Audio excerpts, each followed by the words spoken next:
매년 1월 1일에는 전국의 일출 명소로 알려진 곳에 새벽부터 사람들이 몰려들곤 합니다. 떠오르는 태양을 보면서 한 해의 소원을 빌기 위해서이죠. 기자가 시민을 만나서 무슨 소원을 빌었습니까? 라고 물어보면 대부분 우리 가족 모두 건강하고 행복하게 해달라고 빌었습니다 라고 하죠. 어떤 사람은 자녀가 진학을 잘하게 해달라고, 어떤 사람은 부모님 사업이 잘 되게 해달라고, 어떤 사람은 올해 선거에서 당선되게 해달라고, 어떤 사람은 취업하게, 어떤 사람은 결혼하게. 조금씩 다르기는 해도 대부분은 자기나 자기 가족의 일상과 관련된 소원을 빌 것입니다.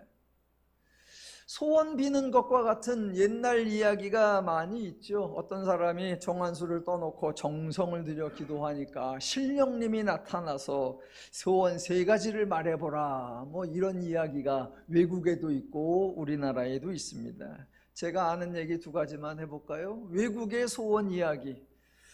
어느 날 부부가 금식을 하면서 소원을 빌고 있었는데 요정이 나타나더니 소원을 3가지를 말해라 라고 했답니다. 금식하느라 배고팠던 남편이 엉겹결에 아유 맛있는 소세지는 하나 있었으면 좋겠네 그랬더니 소세지가 덜컥 나타났어요. 그게 첫 번째 소원이 돼버린 거야. 그걸 보고 있던 옆에서 아내가 아유 남편이 소원 하나를 날려버렸잖아. 너무 속이 상해갖고 그놈의 소세지가 남편 코에나 붙어라 그랬더니 딱 붙어버렸어요. 그제서 소원 2개를 날린 걸 알고 부부가 마지막 소원을 뭐라고 했겠습니까? 남편 코에서 소세지가 떨어지게 해주세요. 그래서 원래처럼 되었다라는 이야기. 또 우리나라 아저씨의 소원 이야기도 있습니다.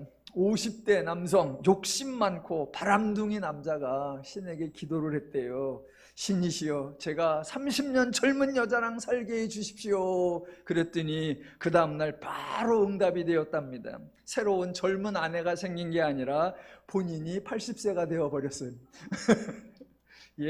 소원도 평상시에 잘 정리를 해 두셔야 합니다. 많은 사람이 신을 만나보고 싶어 하는데 그래서 일출 명소를 찾아 바닷가로 가기도 하고 험준한 산에 오르기도 하고 가서는 향이나 초를 피우고 절을 하고 정말 수고와 정성을 들이는데 정작 신을 만났다는 사람, 그래서 신에게 소원을 말했다는 사람, 그래서 그 소원이 이루어졌다라는 사람은 거의 없습니다. 그런 경우와 비교를 해보자면 아브라함은 아주 대박난 사람입니다. 본인이 하나님을 찾아 나선 적이 없는데 하나님이 아브라함을 찾아왔습니다. 정말 대박이죠. 그런데 그 다음이 조금 이상합니다.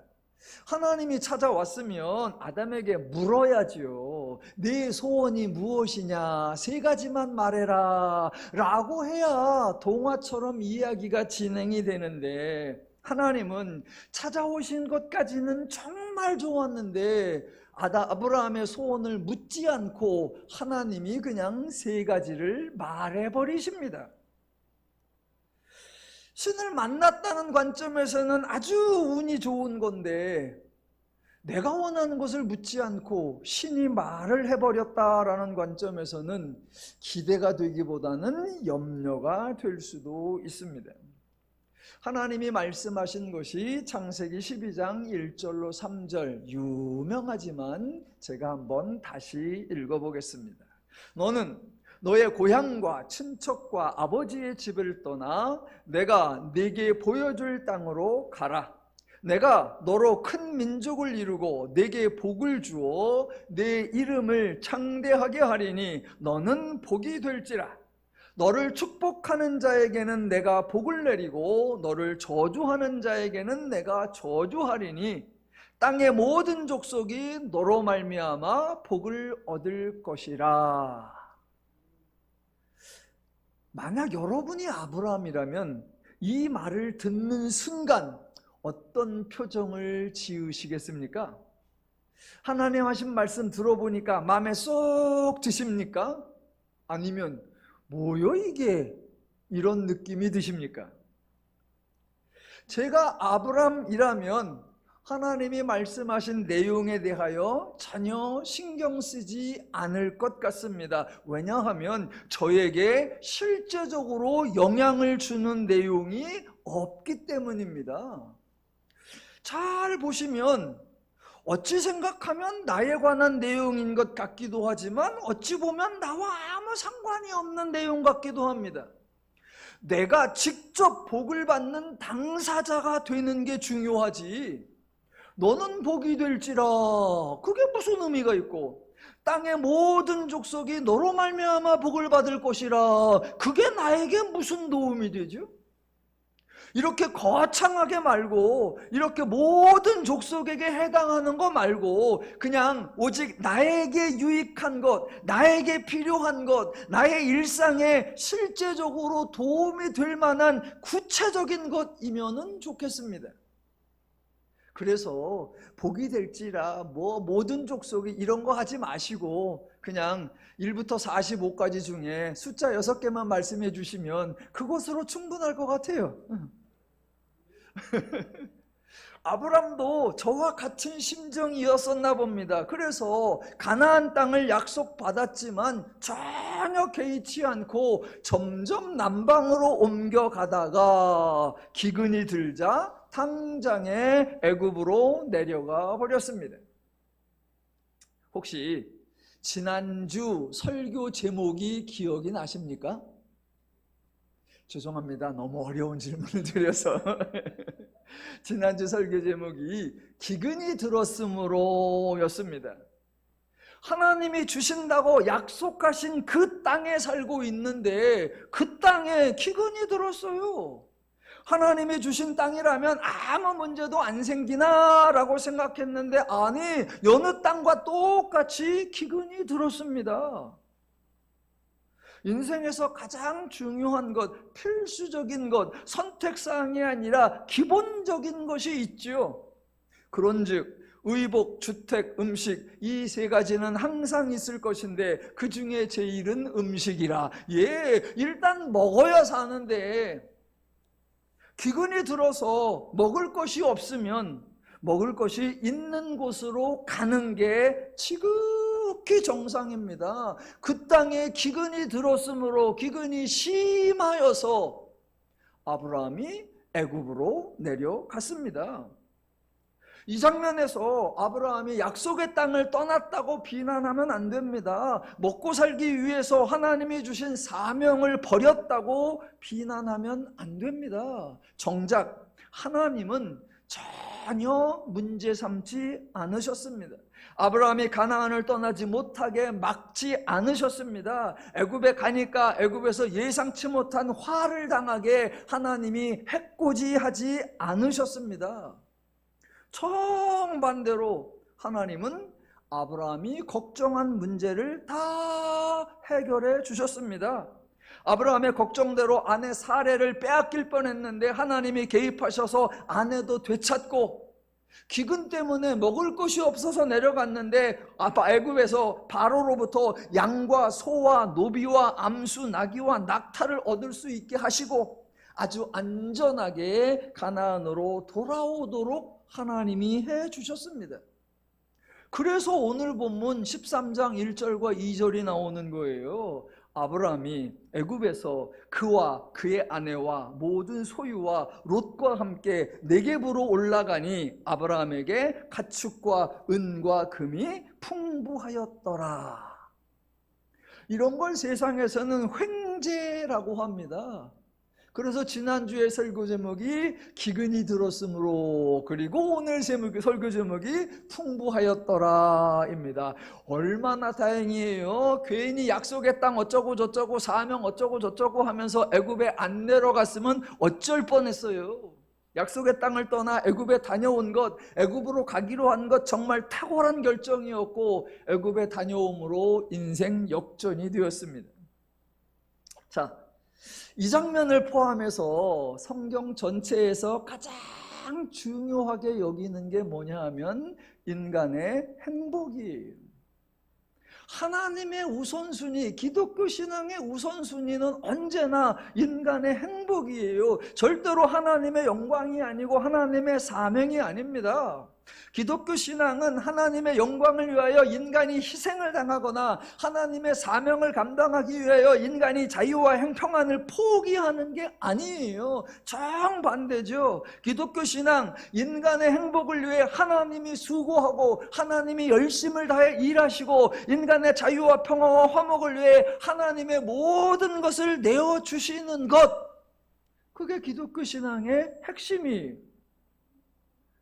창세기 12장 13장 읽어보는데 아브라함이 하나님께 바친 것이 없고 아브라함이 하나님을 위해 한 일이 없습니다. 하나님은 고사하고 아브라함은 자기 아내를 보호하려고 자기 목숨을 내놓는 것조차도 하지 않았습니다. 반면에 하나님은 아브라함을 위해 바로와 그 집에 개입하셨습니다. 아브라함은 졸지에 은혜를 받은 거예요. 여러분, 아브라함이 무슨 은혜 받을 만한 일을 했나요? 아브라함이 하나님을 감동시킨 게 있나요? 없습니다. 그래서 은혜라고 합니다. 하나님이 아브라함을 찾아오셔서 하나님이 하실 일을 선포하셨기에 하나님은 그 선포하신 일이 이루어질 때까지 계속해서 아브라함과 동행하시며 아브라함을 위해 일하셨고 지금 일하고 계시고 앞으로도 일하실 겁니다. 이게 하나님의 신실하심입니다. 지금 하나님이 기근으로 아브라함을 시험하고 있는 것이 아니고 아내 사건으로 아브라함을 연단하고 있는 것이 아닙니다. 하나님이 아브라함을 훈련하려고 기근을 겪게 하고 아내를 빼앗길 만한 위기 상황을 만드는 것이 아니라고 했습니다. 그래서 지난주에 기독교에는 시험, 연단, 훈련, 점검, 상급 이런 표현이나 개념이 없어야 한다라고 말했고 대신 하나님의 선택, 하나님의 선포, 하나님의 은혜, 하나님의 맹세 이런 용어와 개념이 강조되어야 한다라고 했습니다. 그래서 오늘도 기독교에서 자주 사용하는 표현이지만 사실은 기독교에서 사용할 수 없는 표현 또는 바르게 사용해야 하는 표현을 하나 설명드려 보겠습니다.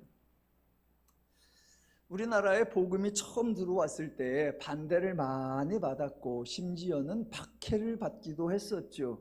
물론 지금도 선교 현장에서 선교사님들이 복음을 전할 때 반대가 심하고 박해를 받기도 합니다. 그런 경우들을 보면서 우리가 기독교에서 이런 표현을 쓸 때가 있죠. 여러분, 우리 믿음의 선진들이 박해를 견디며 신앙을 지켰습니다. 아무리 어렵고 힘든 유혹이 와도 신실한 성도들은 끝까지 믿음을 지켰습니다. 예. 존경과 경의를 표현하죠. 그러면서 뭐라고 합니까? 우리도 끝까지 믿음을 지킵시다. 우리도 어떤 유혹에도 흔들리지 말고 신앙을 지킵시다 라고 권면하기도 합니다. 자주 듣는 표현이에요. 그런데 엄밀하게 따지면 기독교 신앙은 인간인 우리가, 성도인 우리가 믿음을 지키고 신앙을 지키는 게 아니에요. 신앙을 최우선으로 하고 신앙을 위해서라면 모든 것을 다 포기하고 모든 것을 다 잃는다고 할지라도 어쨌든 신앙을 간직하고 신앙을 사수하고 신앙을 지켜내야 하는 것, 우리가 지켜야 하는 것 아니에요. 일반적으로 무엇을 지킨다라고 할 때는 강자가 약자를 지켜주는 거죠. 강자가 약자를 보호하는 거예요. 또 다른 의미로 사소한 것을 버리고 소중한 것을 간직하고 무익한 것을 내어놓고 유익한 것을 취하는 거죠. 강자가 약자를 지키는 것을 우리가 돌봄 또는 보호라고 하죠. 강자가 약자를 돌보는 거 그거는 하나도 힘들지 않습니다. 왜? 강자는 그런 힘과 능력이 있으니까. 또 사소한 것을 내어놓고 소중한 것을 간직할 때 우리가 사소한 것을 포기한다 이런 표현 사용하지 않습니다. 무익한 것을 내어놓고 유익한 것을 취할 때 우리가 무익한 것을 희생한다 이렇게 말하지 않습니다. 소중한 것을 간직하기에 즐거운 일이고 유익한 것을 취하기에 기쁘고 행복하지요. 신앙에 적용해 볼까요? 하나님과 인간 중에 누가 강자다? 하나님이 강자. 그러면 당연히 하나님이 우리를 지키는 거지 우리가 하나님을 지키는 게 아닙니다. 하나님의 말씀이 진리이고 우리가 가진 생각은 시대와 상황에 따라 변하는 사상일 뿐입니다. 그렇다면 당연히 진리이신 말씀이 우리를 지키는 거지 우리가 말씀을 지켜드려야 하는 거 아니에요. 저와 여러분이 가지고 있는 믿음과 신앙은 우리가 수고해서 만들어내거나 노력해서 얻어낸 것이 아니라 하나님이 은혜로 주신 겁니다. 어느 누구도 하나님이 주신 것을 빼앗아 갈 수 없습니다. 그래서 신앙과 믿음이 우리의 삶을 지켜주는 거지 우리가 목숨 걸고 신앙과 믿음을 지켜내야 하는 게 아니에요. 신앙에 주객이 뒤집히면 안 돼요. 기독교 신앙의 주체와 객체가 바뀌어 버리면 안 됩니다. 또 강조합니다. 기독교는 하나님이 인간을 위해 일해 주시는 것이고 하나님이 죄로부터 인간의 행복을 지켜주시는 거예요. 그러니까 기독교에서 성도는 믿음을 지키자, 신앙을 지키자 이런 말을 할 게 아니라 하나님이 주신 은혜와 믿음으로 하나님의 복락을 누립시다. 하나님의 돌보심과 보호 아래 기쁘고 즐겁고 행복하게 삽시다 라고 하시면 됩니다. 늘 부탁드립니다. 사명감 내려놓으시고 책임감 내려놓으시고 뭔가를 지키고 뭔가를 유지하려고 몸부림치지 마시고 이 믿음이 나에게 유익한가, 이 신앙이 내 삶에 도움이 되는가 잘 분별하시고 좋으니까 믿음 생활하시고 유익하니까 신앙 생활하시면 됩니다. 왜 굳이 이런 말씀을 드리냐면 신앙의 주객이 바뀌는 것이 얼마나 위험한지 그것이 인간의 삶에 얼마나 치명적인 해를 끼치는지 알아야 하기 때문입니다. 조금만 더 해볼게요. 성도가 개인적으로 믿음을 지키자, 신앙을 지키자라고 할 수 있고 조금 더 확장하면 기독교가 하나님을 지키자, 진리를 지키자, 교회를 지키자라고 말할 수 있습니다. 이런 표현을, 이런 생각을 가지면 기독교에서 발생하지 말아야 하는 일들이 발생해버리고 맙니다. 우리가 지켜야 하는 주체가 되니까, 우리가 보호해야 하는 주체가 되니까 우리가 판단자가 되고 우리가 결정자가 되어버립니다. 그래서 우리가 기독교 교리를 결정하고는 우리와 같지 않은 자를 이단이라고 정죄하고 우리와 같지 않은 방식을 배척하고 우리와 같지 않은 행동을 혐오해버립니다. 그러면서 이러한 행동을 진리를 지키기 위한 거야, 교회를 지키기 위한 거야, 기독교를 지키기 위한 거야 라고 정당한 행동, 너무나 의로운 행동이라고 합리화해 버리기까지 합니다. 이게 기독교의 어리석은 짓이고 기독교의 헛수고인데 안타깝게도 기독교에서 이런 일이 너무나 빈번히 너무나 크게 일어나고 있습니다.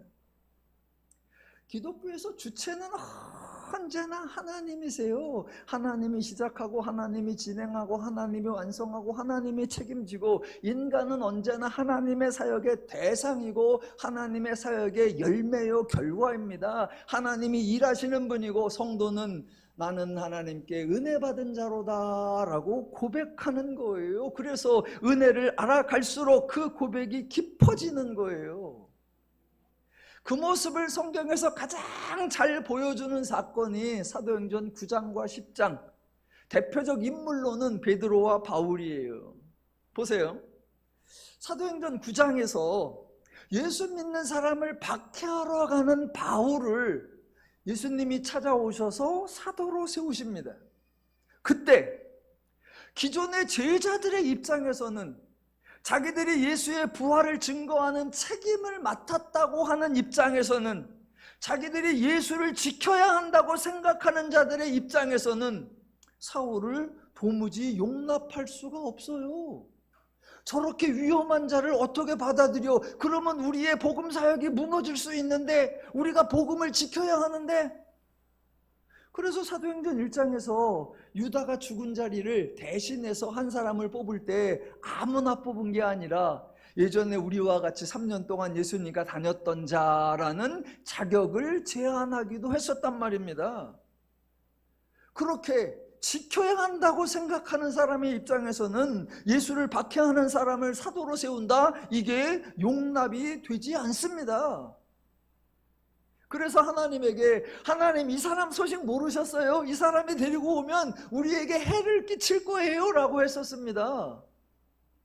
그러니까 하나님이 제자들에게 더 황당한 일을 하시죠. 그게 사도행전 10장에 나오죠. 어느 날 베드로에게 누가 찾아왔는데 누군가 봤더니 이방인 고넬료의 하인들이에요. 유대인으로서 이방인과 교제하며 가까이 하는 것이 불법이라고 여겨서 베드로가 고넬료의 집에 안 가려고 하는데 하나님이 가라라고 해서 여하튼 갑니다. 가서 복음을 전하는데 성령이 이방인의 집에 모여있는 모든 사람에게, 복음을 듣는 모든 사람에게 임해버립니다. 복음을 지켜야 한다고 생각하는 자들에게 그 현상이 이해가 됩니까? 그런데 결국에는 베드로가 수용을 하지요. 그리고 다른 제자들에게 가서 이렇게 설명을 하지요. 그게 사도행전 11장 17절에 나옵니다. 이렇게 나옵니다. 하나님이 우리가 주 예수 그리스도를 믿을 때에 주신 것 같은 선물을 그들에게도 주셨으니 내가 누구이기에 하나님을 능히 막겠느냐입니다. 나도 하나님께 선물을 받았고 은혜를 받았는데 하나님이 이방인에게도 선물을 주셨고 은혜를 주셨다. 그런데 내가 맞다 틀리다를 어떻게 결정하며 내가 수용하며 거부하나를 어떻게 결정하느냐? 하나님이 주체이시고 하나님이 그렇게 행하기로 하셔서 하나님이 그렇게 성령을 부어주신다면 우리는 받아들이는 거지. 우리가 무슨 말을 해? 여러분, 이게 주객이 바로 서는 거예요. 하나님이 주체이고 성도가 대상입니다. 그래서 베드로가 하나님을 지켜내는 것이 아니라 하나님이 베드로를 지켜주시는 거예요. 이런 과정을 거쳐서 사도가 된 바울, 그럼 바울은 그 다음부터 뭐라고 할까요? 예, 이렇게 고백을 하는 거예요. 나게 하나 된 것은 하나님의 은혜로 된 것이니 만삭되지 못하여 난 자 같은 나에게도 나타나셨다. 나는 사도 중에 지극히 작은 자라. 나는 하나님의 교회를 박해하였으므로 사도로 칭함받기를 감당하지 못할 자니라. 내가 전에는 비방자여 박해자여 폭행자였으나 도리어 긍휼을 입은 것은 죄인 중에서 내가 괴순이라.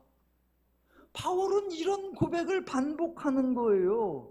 여러분, 이런 고백을 하는 바울이 다른 사람이 자격이 있느니 없느니를 따질까요? 아니요. 이런 고백을 하는 사람이 이방인은 안 된다라고 배척하지 않습니다. 여자는 안 된다라고 여성 목사 한 수를 거부하지 않습니다. 장애인은 안 된다라고 장애인을 혐오하지 않습니다. 왜요? 내가 구원받은 것도, 내가 사도가 된 것도 오직 하나님의 은혜다. 하나님이 나에게 은혜를 준 것처럼 하나님이 이방인에게도, 하나님이 여자에게도, 하나님이 장애인에게도, 하나님이 어떤 사람에게도 은혜를 주신다면 그것은 하나님의 역사요. 하나님이 하시는 일은 언제나 옳다. 예, 이게 신앙의 주객이 정상적으로 작동하는 거예요. 물론 생각하고 감정이 조금 다르게 작동할 때가 있어요.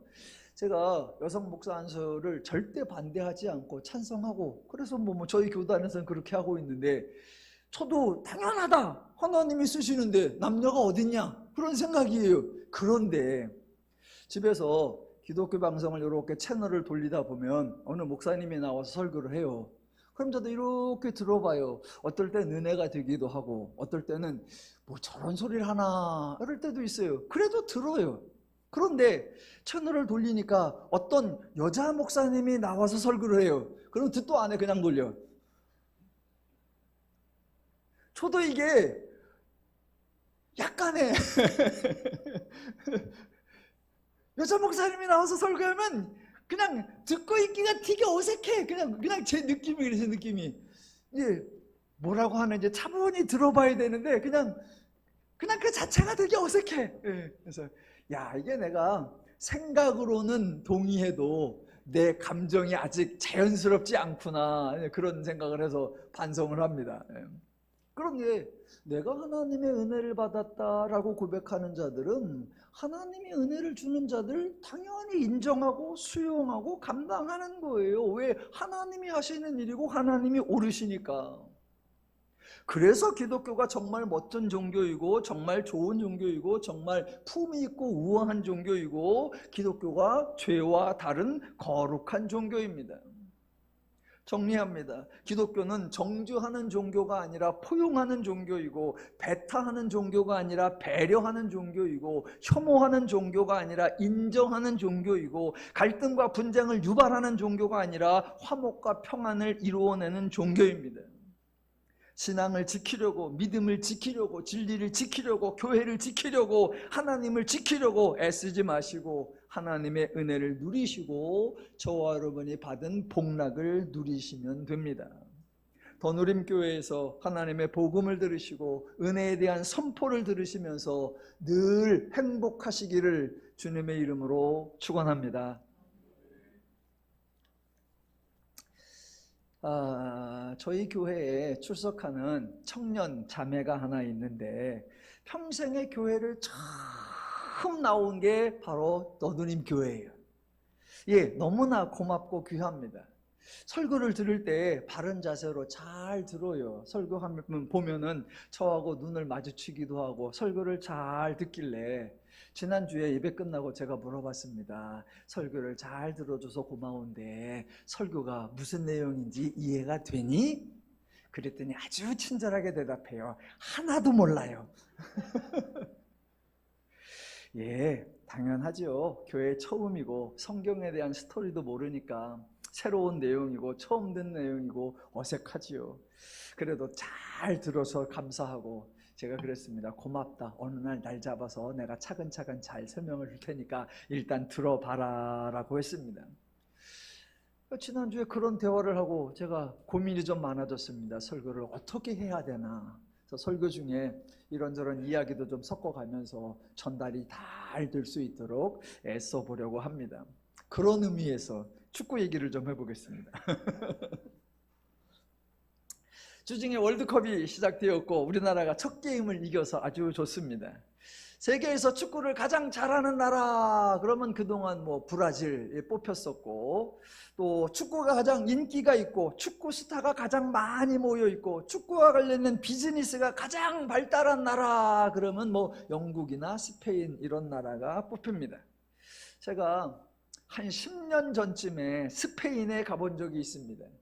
그 전까지는 필리핀하고 중국에 장가게를 갔다 온 게 해외여행의 전부였는데 지방회에서 스페인과 포르투갈과 모스크바를 거쳐오는 일정으로 유럽 여행을 다녀오게 됐습니다. 그래서 그때 유럽을 처음 갔는데 와, 되게 멋있다. 아주 좋았습니다. 12박 13일로 갔는데 처음에 며칠은 되게 좋았어요. 그런데 며칠 지나니까 시큰둥해지고 지루해졌습니다. 왜냐하면 툭하면 가는 곳이 성당이요. 이 지역에 가도 성당 가고 저 지역에 가도 성당 가고 또 가도 성당 가. 물론 크기도 하고 웅장하기도 하고 독특하기도 하고 볼만하기도 했는데 별로 감동이 없습니다. 내가 건물 보러 왔나? 그러다가 마드리드로 들어갔다가 뺑 둘러서 바르셀로나로 나오는 일정이라 거의 막바지에 바르셀로나에 들어갔는데 거기서 아주 재미난 일을 경험을 했습니다. 숙소에 딱 들어가는데 호텔에 사람들이 막 모여 있어요. 그러더니 버스가 하나 들어오는데 막 버스에 달라붙어서 난리요. 그래서 왜 그러나 그랬더니 스페인 프로축구 팀 중에 아틀란티코 마드리드라고 하는 유명한 팀이 있습니다. 그 팀이 그 숙소에 묵으려고 버스가 들어온 거예요. 사람들이 막 난리야. 그래서 와 그랬죠 뭐. 그리고 이제 짐 풀고 저녁 먹고 이제 귀국할 날이 다가오니까 기념품을 좀 사러 가야 되겠다. 그래서 목사님 한 대여섯 명이 기념품 가게를 찾아서 이렇게 걸어 나오는데 한 10분 정도 지나가니까 큰 건물이 나와요. 저게 뭔가 봤더니 스페인의 유명한 프로축구팀 바르셀로나 FC의 홈구장 캄프누라고 하는 경기장이었어요. 제가 거기를 갔던 거 아니에요. 그래서 저녁에 이렇게 갔더니 거기서 경기가 있는데 벌써 시작했어. 사람들이 들어가고 한 20분 정도 지났어요. 무슨 경기입니까? 라고 했더니 월드컵 다음으로 유명한 UEFA컵 유럽 챔피언스 클럽 8강전이래. 우와. 그리고 있는데 안표상 하나가 오더니 안표사래. 안표. 20분 지나니까 헐값에 사주겠대. 그래서 이제 6명이 살까 말까 하다가 보니까 가격이 싸. 그래갖고 좋다. 그래갖고 샀어요. 6명이. 그래가지고 저보다 선배님 3분에게 한 장씩 나눠드리고 저하고 후배 2하고 한 장씩 나눠가지고 딱 보고 각자 알아서 가라 그랬어요. 그리고서 이제 막 뛰어갔어. 나중에 알고 보니까 선배님 3장은 1등석이야. 그래가지고 1층에 경기장 한가운데 바로 앞에서 선수들이 뛰는 거기고 저하고 후배 2은 골랐는데 하필 3층이야. 그래가지고 막 뛰어 올라가가지고 3층에 가서 여하튼 제 자리를 찾아서 딱 섰는데 3층만 해도 너무 좋더라고요. 와, 크기가 어마어마해. 그동안 보았던 공설운동장은 비교가 안 돼. 막 어마어마하게 큰데 거기에 사람이 꽉 찼어요. 이야, 감동이야. 그랬는데 그날 경기가 챔피언스 리그 8강전인데 누가 경기하냐면 바르셀로나 FC하고 애틀란티코 마드리드 2팀이 하는 거예요. 그때 바르셀로나 FC에서 누가 뛰느냐? 리오넬 메시, 네이마르, 수아레즈. 우와! 축구 얘기만 나오면 제가 맨날 그 얘기야. 너 챔피언스 리그 직관했어? 그거 바르셀로나 FC 홈구장에서 직관했어? 메시와 네이마르와 수아레즈가 뛰는 그 게임 직관했어? 나는 그 3가지를 다 한 사람이야. 예, 대한민국에 웬만한 축구를 좋아한다는 사람 중에도 저를 못 따라올 거예요. 제가 대한민국 축구 그런 사람들 중에 상위 1%에 들 거예요. 바르셀로나에서 아주 재미난 경험을 했습니다. 축구 얘기를 하려는 게 아니라 결론은 성당 이야기를 좀 하려고 해요. 스페인에서 큰 성당을 여러 곳 갔습니다. 가장 크다고 하는 세비야 성당도 가보았고요. 이슬람의 모스코이던 것을 성당으로 바꾼 메스키타라는 성당도 가보았고, 검은 성모 마리아를 모시고 있다는 몬세라세 성당도 가보았고, 바르셀로나를 대표하는 사그리다 페밀리아라는 성당도 가보았습니다. 뭐 가보신 분도 계시고 방송에서 보신 분도 계시겠지만 사그라다 페밀리아라는 성당은 가우디라고 하는 건축가가 설계하고 건축을 시작했는데, 제가 갔을 때는 130년째 공사 중이다라고 했었고, 지난 주중에 드디어 가우디가 죽은 지 100년 만에 공사가 완공이 되어서 거대한 행사를 했다고 합니다. 예, 가서 보니까 정말 멋있습니다. 밖에서 보아도 멋있고 안에 들어가서 보아도 멋있습니다. 그냥 제 개인적으로는 외관으로 밖에서 보기에 멋있다라고 하면 사그라다 페밀리아, 거기도 정말 멋있고, 이태리에 있는 밀라노 대성당도 정말 멋있는 것 같고, 내부적으로 한번 들어가 보면 튀르키예에 있는 성소피아 성당, 지금은 박물관으로 바뀌었다고 하는데 뭐 직접 가보지는 못했습니다만 방송을 통해서 보면 거기도 참 웅장한 것 같고, 또 로마에 있는 베드로 댕성당은 여러 작품들로 인해서 유명한 것 같습니다. 그런데 그 성당들이 종교와 관련된 건물이기는 한데 방문하고 나온다고 해서 전혀 종교적 영향을 받지 못합니다. 건물로서는 매우 인상적이지만 세비야 성당에 들어갔다 나와도 영성이 풍부해지는 것이 아니고, 베드로 대성당에 들어갔다 나와도 신심이 깊어지는 것이 아니고, 사그라다 페밀리아 성당에 들어갔다 나와도 믿음이 강건해지는 게 아닙니다. 종교적 건물을 짓고 종교적 건물을 방문하고 종교적 건물에 감동을 받는 거, 이게 기독교 신앙의 주객이 전도된 거예요. 기독교 신앙의 본질, 기독교 신앙의 핵심은 언제나 누구다? 하나님이십니다. 누누이 말씀드리는 바, 기독교에는 성지라는 곳이 없습니다. 신령하다, 거룩하다라고 구별된 장소가 없습니다. 당연히 영험하다라고 하는 어떤 종교적 수단이나 방법도 없습니다.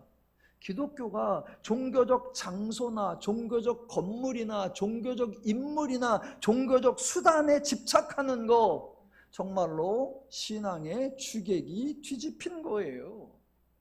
자, 그런 관점에서 오늘 본문을 잘 살펴보겠습니다.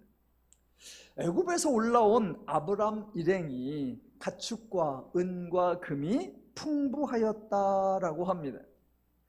가나안 땅으로 돌아왔으니 가나안 지역에서 터잡고 살아가야 합니다. 그게 3절부터입니다. 보시죠.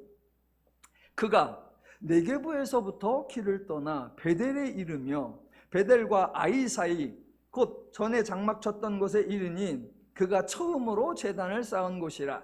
그가 거기서 여호와의 이름을 불렀더라. 아브라함의 일행 롯도 양과 소와 장막이 있으므로 그 땅이 그들이 동거하기에 넉넉하지 못하였으니 이는 그들의 소유가 많아서 동거할 수 없었음이니라. 그러므로 아브라함의 가축의 목자와 롯의 가축의 목자가 서로 다투고 또 가나안 사람과 브리스 사람도 그 땅에 거주하였는지라 입니다. 지금 아브람과 롯이 살고 있는 그 지역이 황무지가 아니고요, 도무지 사람이 살 수 없어서 아무도 살지 않는 버려진 땅이 아닙니다. 그곳에 이미 살고 있는 사람들이 있었고, 그래서 아브람과 롯도 그곳에 살려고 정착을 한 거예요. 자, 애굽에서 올라왔습니다. 어디 살아야 할까라고 하다가 그 지역으로 갔습니다. 여러분, 왜 갔을까요? 그 중에 살기가 좋은 곳이기 때문에 거기에 갔죠. 아브람과 롯도 가축들이 많으니까 가축을 기르기에 적당한 곳이 어딜까라고 하다가 그 지역이 가장 좋겠다라고 판단했죠. 당연하죠. 어느 누가 열악한 곳, 불편한 곳, 살기 힘든 곳에 정착하겠습니까? 일부러 물 없는 곳을 찾겠습니까? 의도적으로 풀이 없는 장소를 고르겠습니까? 그럴 리가 없습니다. 애굽에서 올라온 아브람과 롯이 나름 최상의 장소를 결정한 것이고, 이미 다른 사람도 똑같은 판단을 해서 거기에 사람들이 살고 있었어요. 왜 이 말씀을 드리냐면, 바로 그 다음에 나오는 이야기를 보시고 절대로 아브라함이나 롯에 대해서 오해하지 말라라는 거예요. 아브라함을 무조건 칭찬하려고 하지 마시고 어떻게든 아브라함의 행동을 미화하지 마시라라고 미리 부탁을 드리는 거예요. 8절 보실까요? 아브라함이 롯에게 이르되 우리는 한 친족이라. 나나 너나 내 목자나 네 목자나 서로 다투게 하지 말라. 내 앞에 온 땅이 있지 아니하냐. 나를 떠나가라. 네가 좌하면 나는 우하고 네가 우하면 나는 좌하리라.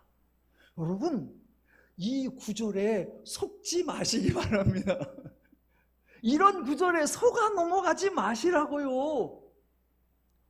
제가 아브라함을 싫어하는 게 아니고, 제가 아브라함의 말과 행동에 트집을 잡으려는 게 아니고, 팩트를 잘 분별하자 성경이 뭐를 강조하려고 하는지를 혼돈하지 말자라는 거예요. 자, 하나 예를 들어 보겠습니다. 여름이 다가오니까 여러분이 이제 휴가를 가실 수가 있죠. 가족끼리 가실 수 있고 친족끼리 가실 수 있고 형제간이 모여서 갈 수가 있습니다. 한번 뭐 형네, 동생네, 우리 작은아버지네, 큰아버지네 여러 집안이 뭉쳐가지고 한 일주일 캠핑을 간다고 칩시다. 그러면 다 같이 어느 캠핑장으로 모여라 그래서 다 캠핑장에서 만났습니다. 그러면 이제 캠핑장에 들어가면서 제일 먼저 하는 게 뭐죠? 장소를 고르죠. 이 캠핑장에서 어디다 텐트를 칠까? 그때 어디 고르세요? 수도가 제일 먼 곳을 고릅니까? 전기가 선이 미쳐 나와 있지 않은 곳을 고르십니까? 풀이 웅성한데 전혀 정리가 안 된 것, 그런 곳을 고르십니까? 아니죠. 캠핑장에서 가장 멋진 곳, 가장 편한 곳, 가장 좋은 곳을 고르지요. 보는 눈이 비슷하니까 왔던 가족들이 다 같이 둘러보고는 와, 여기가 제일 좋을 것 같아요 라는 곳을 결정하고, 그러면서 형님네는 여기다 치시고 동생네는 이쪽에 치시고 큰아버지는 여기 치시고 작은아버지는 여기 치세요. 그렇게 해서 가장 자기들이 지내기에 적합한 장소를 골라서 텐트를 치는 거예요. 그러다가 하루나 이틀 지나고 작은아버지가 이렇게 말합니다. 야, 우리가 가까이 모여 있으니까 사람이 복작복작되고 좀 불편하다. 그래서 하는 말, 기왕 온 거 조금 넓게 조금 편안하게 지냈으면 좋겠다. 그러니까 자네들이 나를 떠나게, 자네들이 좌하면 나는 우하고 자네들이 우하면 나는 좌하겠네. 이 말을 딱 들으시는 순간, 야, 참 너그러운 말씀이시구나 라고 생각 드십니까? 얌체 같은 말이구나 라고 생각이 드십니까? 지금 관용을 베푸는 겁니까? 아니면 옆사람을 불편하게 만드는 겁니까? 나를 떠나라 라고 하는 것이 더 좋은 곳으로 가라 라고 배려하는 것일까요? 아니요. 처음에 캠핑장에 다 도착했을 때 모두가 다 같이 둘러보고 어디를 골랐다? 가장 좋은 곳에 소와 가축과 나귀를 기르기에 가장 적합한 장소를 골랐잖아요. 거기서 텐트를 쳤잖아요. 그러다가 거기가 좋으니까 사람들이 있고 좋으니까 소나 양이 점점 많아져. 그러니까 목자들이 다퉈. 그때 하는 말, 나를 떠나가라.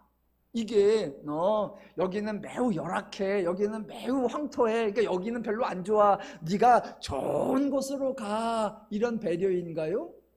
전혀 아닙니다. 그런 이야기가 아니에요. 성경이 참 재밌어요. 10절 볼까요?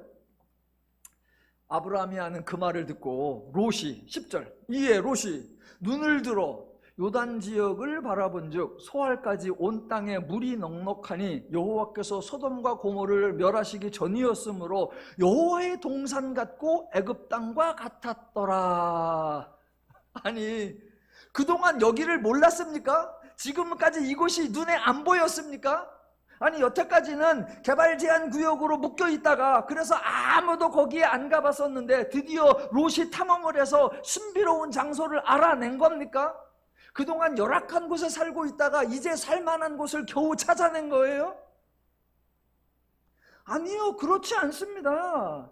가나안 지역에도 이미 사람들이 알고 있었고 이미 사람들이 살고 있었고 지금 롯이 바라본 그 지역, 소돔과 고모라 지역도 사람들이 알고 있었고 사람들이 살고 있었어요.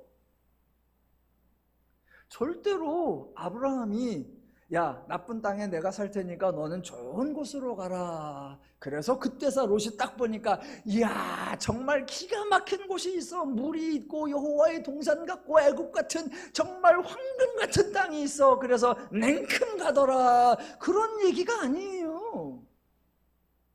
11절, 그러므로 롯이 요단 온 지역을 택하고 동으로 옮기니 그들이 서로 떠난지라. 아브라함은 가나안 땅에 거주하였고 롯은 그 지역의 도시들에 머무르며 그 장막을 옮겨 소돔까지 이르렀더라. 우와, 아브라함은 너무 희생적이어서 많은 손해를 감수하면서 옥토를 족파에게 양보하는 거 아니고요, 롯은 싸가지가 없고 너무 이거지기 위해서 어른 삼촌이 양보하니까 그것을 얼른 선뜻 자기가 선택해버려서 좋은 땅을 차지해버리는 그런 이야기가 아니에요. 종종 목사님들이 설교하다가 관련 이야기를 하다가 삼천포로 빠지는 경우가 있죠. 저도 오늘 삼천포로 빠져볼게요.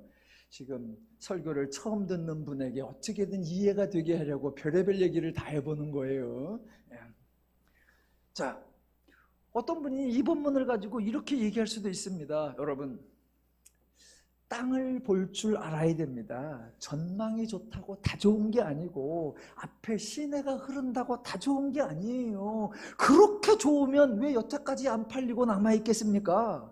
좋은 것 같은데 아직 남아있다는 거는 어딘가 문제가 있다는 거예요. 잘 봐야 돼요. 도로가 없는 맹지일 수도 있고 건물을 지을 수 없는 전답일 수도 있고 아니면 언덕 너머에 축사가 있을 수도 있고 그것도 아니면 동네 사람이 흉악한 경우일 수도 있습니다. 제 생각엔 마지막 같아. 왜냐하면 13절에 이렇게 나오거든요. 소돔 사람은 여호와 앞에 악하며 큰 죄인이었더라. 10절에 여호와께서 소돔과 고모라를 멸하시기 직전이라고 하는데 그 사건은 앞으로 25년 후에 일어날 거예요. 여러분, 어떤 내용에 앞도 봐야 되고 뒤도 봐야 되고 속도 봐야 되고 내면도 봐야 되고 잘 봐야 됩니다. 제가 산을 가는데 산에 가면 들머리가 있고 날머리가 있잖아요. 어떨 때는 삥 눌러서 그 자리로 오기도 하죠. 그런데 제가 차를 가지고 갔는데 여기다 주차를 했어. 이거 저쪽으로서 절로 내려가. 그러면 차는 여기 있고 나는 여기로 내려왔잖아요. 그러면 택시를 불러야 돼요. 그래서 택시를 이쪽으로 오라 그래서 택시 타고 여기까지 와야 돼.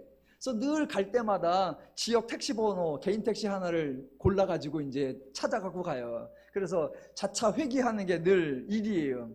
그런데 영주 단양에 있는 소백산이라는 곳에는 아주 재미있는 프로그램이 있어요. 거기에는 카톡에 내 차를 부탁해 라고 하는 프로그램이 있습니다. 그래서 여기에다가 차를 딱 세우면 거기다 연락을 해. 제가 요번에 천동직으로 들어갑니다. 그래서 어이곡으로 내려올 거예요. 그럼 제 차 여기다 놨으니까 키를 여기다 숨겨놨으니까 어이곡으로 옮겨주세요. 그러면 이 업체에서 차를 여기다 옮겨놔요. 그러니까 여기에 돈 내고 옮겨주는 거예요. 그럼 이게 택시비하고 비슷해 비용이. 그래서 저는 야, 그게 너무나 좋다. 차를 딱 옮겨놓으면 여기 와서 따로 택시비 안 불러도 되고 차가 와 있으니까 얼마나 편해. 비용도 택시비하고 비슷하고 너무나 좋다. 제가 막 그랬어요. 감탄을 했어. 그랬더니 저희 한 사람이 그게 뭐가 좋아? 그래서 왜? 그랬더니 자, 여기서 탔다가 여기서 나왔어. 그래서 택시를 불러. 그러면 택시가 이렇게 오잖아요. 택시비를 냈는데 기름은 누구 차다? 택시 기름이잖아. 기름은 택시 기름이잖아. 근데 제가 여기로 들어갔다가 여기서 내 차를 옮겼어. 비용은 택시비하고 같아. 근데 기름은 누구 기름이다? 내 기름이잖아. 저는 그런 생각을 해본 적이 없는데 영민하고 까칠하신 제 사모님은 딱 그 생각부터 그게 뭐가 좋아? 그러려면 택시비보다 훨씬 싸야지. 내 기름 써가면서 똑같은 돈 내고 그게 뭐가 좋아? 그 순간 오, 그게 맞네. 예, 어떤 내용에 앞도 봐야 되고 뒤도 봐야 되고 옆도 봐야 되고 내면도 봐야 되고 속도 봐야 돼요. 자, 오늘 설교 이 본문의 결론을 천천히 내보겠습니다. 지금 13장에 나오는 이야기의 주인공은 아브라함이 아니에요. 본문은 아브라함을 대단한 인물, 훌륭한 인물, 자상한 인물, 친절한 인물, 조카를 위해 희생하는 인물, 사명을 위해 모든 것을 포기하는 그런 인물로 소개하는 게 아니에요. 지금 성경은 지극히 평범한 사람, 지극히 죄인다운 사람, 약간은 교활할 수 있고 약간은 얌체 같을 수 있고 어쩌면 누구나 뻔히 할 수 있는 그런 행동을 하는 사람이에요. 아브라함 우리 주변에 흔하디 흔한 사람이에요. 제가 굳이 아브라함을 악의적인 사람이다, 조카를 쫓아내는 포악한 사람이다, 자기가 좋은 땅을 차지하면서 마치 배려하는 것처럼 교활한 사람이다 라고 비난하려는 게 아닙니다.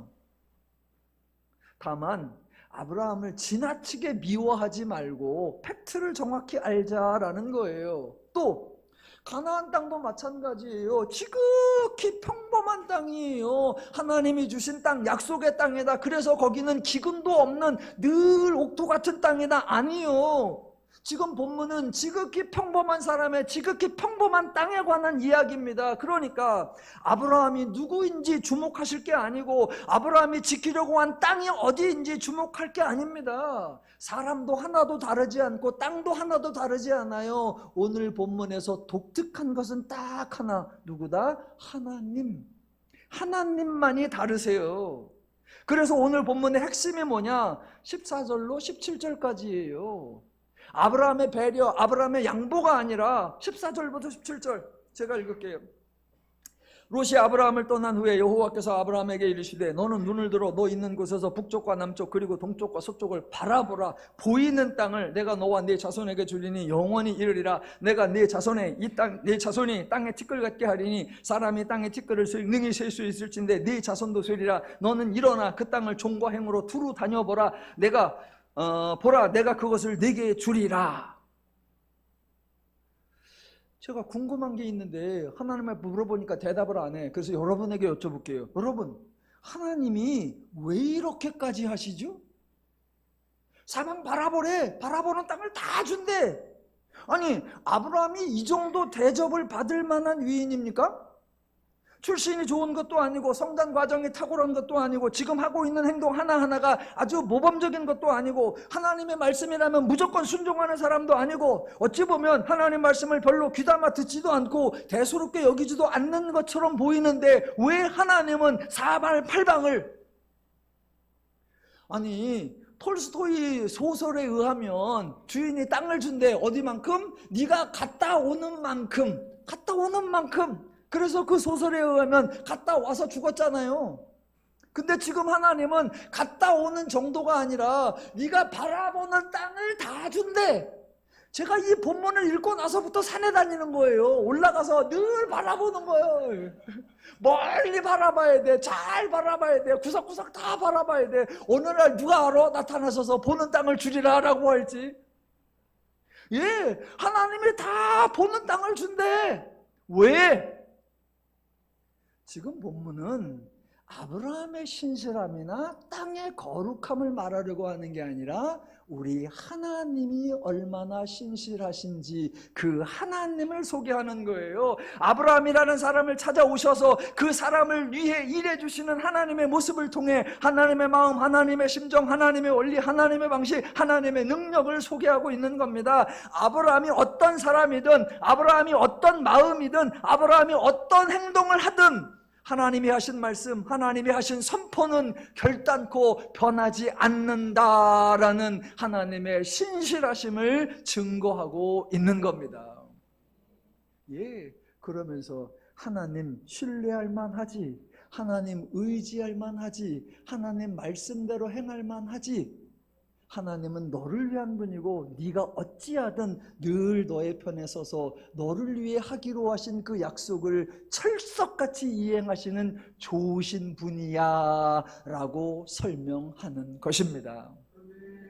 이렇게 좋으신 하나님을 더누림교회는 매 주일마다 계속 선포하겠습니다. 하나님을 잘 아셔서 하나님으로 죄를 이기셔서 늘 기쁘고 즐겁고 행복한 삶을 풍성히 누리시기를 주님의 이름으로 축원합니다. 기도하겠습니다.